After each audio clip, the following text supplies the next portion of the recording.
Okay, viewers, so I wasn't planning on making a video this weekend, but Warhorse Studios had another developer live stream yesterday, and there are some really big and I think awesome changes coming to Kingdom Come Deliverance 2.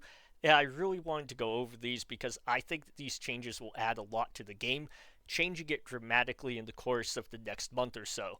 So without any further ado, let's go ahead and get started. And as always, if you like this content, hit the like, subscribe, and notification icon so you can get updated when we drop a new video.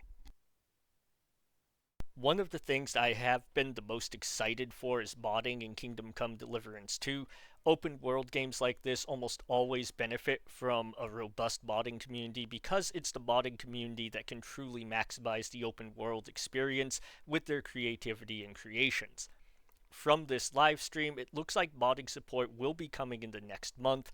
Moreover, they promise that this modding support will be robust, with modders getting access to many of the tools that the devs had to create the game. This means that mods will be able to take advantage of a ton of the assets and mechanics. However, the devs did caution that the modding tools have a learning curve, so it may take some time for the modders to get off their feet and running. However, one thing that I've learned from playing a ton of mods in Warband, Bannerlord, and Skyrim is that you should never doubt the ingenuity and the learning capabilities of the modding community, and I really look forward to playing and showcasing mods on this channel in the future. Unfortunately for console players, the devs confirmed that the modding support will be on PC only, and it's going to be based around the Steam Workshop. They also said that as of this time, there is no plan to bring modding to consoles, although I'm sure enterprising modders will probably find a way. I hope that this changes, but I do think it's probably more difficult to bring modding to consoles than to PC, and Warhorse has a lot of other focuses right now. Let's face it, we all know that Kingdom Come Deliverance 2 is a very well optimized game considering the size of its open world, the many NPCs, and the density of vegetation, the forests and fields.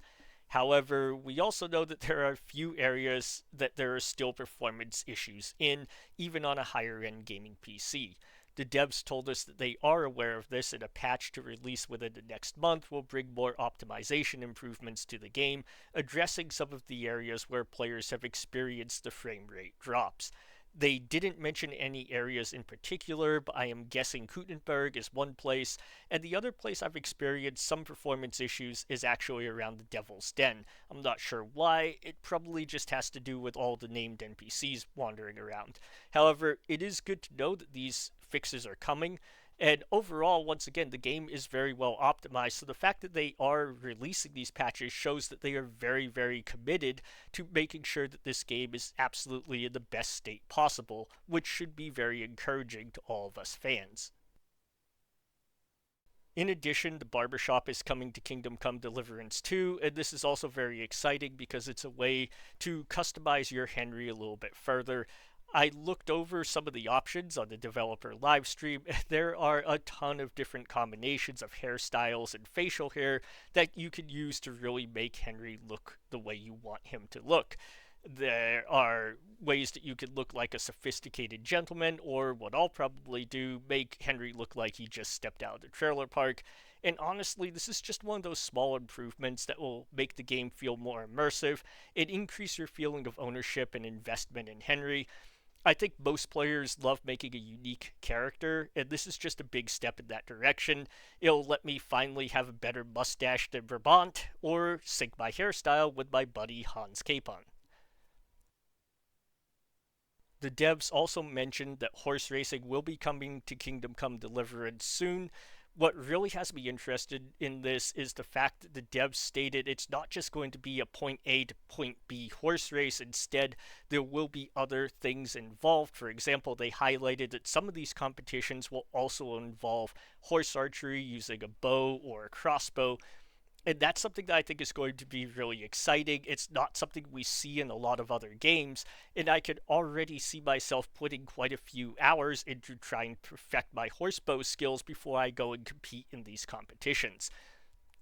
Once again, this is just something that they're adding into the game that is going to create more content for players, and it's going to be an experience that you can't really get in any other game. Outside of modding support, the thing I have been the most excited about is hardcore mode. And my goodness, this is not a disappointment. For what the devs showcased, hardcore mode is even more than I expected and will make this game not just more challenging, but also much more immersive. First of all, like in the original Kingdom Come game, hardcore mode will give you a selection of debuffs that you can choose from.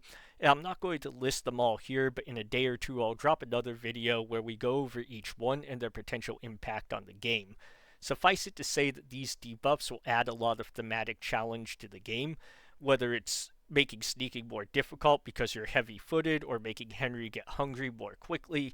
These will add character to your Henry and also increase the challenge overall.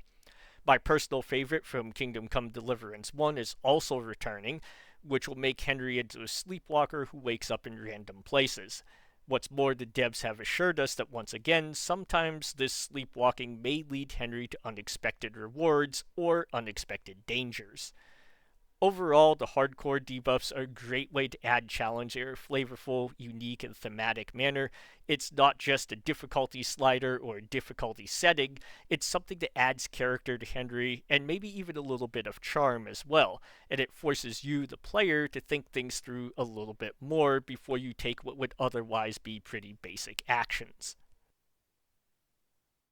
In addition, with hardcore mode, you will lose a lot of the UI that the game currently provides you with. You will lose your compass, quest markers at least from a distance, and other things that make the game much easier. More importantly, your map will no longer display your position and instead will only show the locations and the quest markers. This means that you will now have to listen to quest dialogue to know what landmarks to look for, as well as learn how to navigate in the game using the sun and the stars. And this is something really cool that I didn't notice on my first playthrough of the game. The sun and stars are actually accurately modeled, meaning that you could use these to determine the approximate cardinal directions. I didn't notice this with the UI compass because there just wasn't really a need for it since I could just look at the compass on the top of my screen. But it is something that's really cool, and it shows how much attention to detail the developers put into the game, and I'm definitely looking forward to having to use these features in a hardcore playthrough. With this new immersive mode will also come the ability to ask NPCs for directions. I think this is a really good addition to the game since it now gives us more purpose for those wandering NPCs that right now you can't really interact with. With this addition, those wandering NPCs may be a welcome sight because there's someone who can reorient you when you get lost in the massive open world. In addition, in hardcore mode, saving will only be accomplished via Save Your Schnapps, which I think is a really good addition as well, since I know a lot of players, myself included, have abused the save on exit feature quite a bit, and have also benefited from autosaves at critical points in the quest lines.